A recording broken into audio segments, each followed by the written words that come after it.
Müsəlmanların müqəddəs ayı olan Ramazan birlik, bərabərlik ayıdır. Müsəlmanlar oruc ibadətini məhz bu ayda yerinə yetirir. İlahiyyatçı Elnur Əzimli bildirib ki, Ramazan ayı fevralın 19-u başlayır və fəzilətləri saymaqla bitmir. Fevralın 18-i Ramazanın ilk gecəsidir və o gecə niyyət olunur, sabahsı günü isə Ramazanın biri olaraq oruca başlayırıq. Bu ayda Quran-Kərimin endirildiyi aydır. Eyni zamanda müsəlmanlar üçün əsas ibadətlərdən biri olan oruc ibadəti Ramazan ayında həyata keçirilir. Və Quran-Kərimdə Bəqərə surəsi 183-cü ayədə buyurulur ki, oruc sizdən əvvəlki ümmətlərə vacib buyurulduğu kimi sizə də vacib buyuruldu ki, bəlkə çəkinəsiniz. Bu baxımdan oruc ibadəti başlı başına bir nəfs tərbiyəsidir.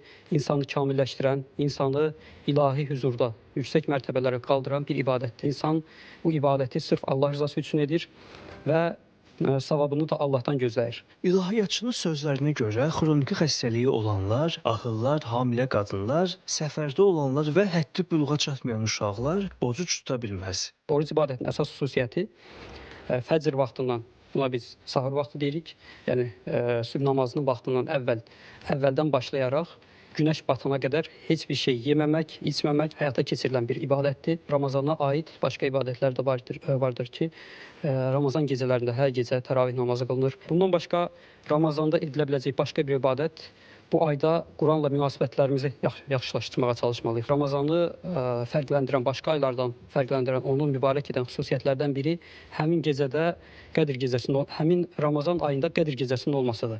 Qədr gecəsi Quran-Kərimdə ayətdə keçdiyi kimi 1000 aydan daha xeyirli olan bir gecədir. O gecələrin hansı olduğunu dəqiq şəkildə bilmirik.